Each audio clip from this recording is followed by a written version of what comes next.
चंद्रपूर जिल्ह्यात अनेक शेतकऱ्यांनी हळदीची लागवड केली, मात्र जंगली डुकरांमुळे हळदीच्या शेताचं मोठ्या प्रमाणात नुकसान झालंय। चंद्रपूर जिल्ह्यातील शेतकऱ्यांना शेतीचं काम करणं कठीण झालंय। जंगलालगतच्या भागात शेतकरी जीव धोक्यात घालून शेती करतात।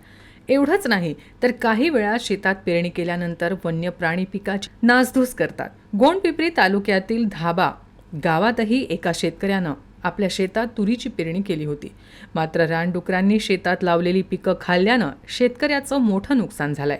त्यामुळे दरवर्षी पिकांचं मोठं नुकसान होत असल्याचं शेतकऱ्यांचं म्हणणं आहे।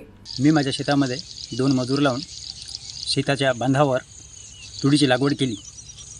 रात्र डुकरांच्या कळपाने येऊन संपूर्ण तूर पिकीचे नुकसान केलेले आहे। आमच्या परिसरामध्ये डुकरांचा खूपच हैदोस आहे, त्यामुळे शेतमालाला खूप नुकसान होत आहे।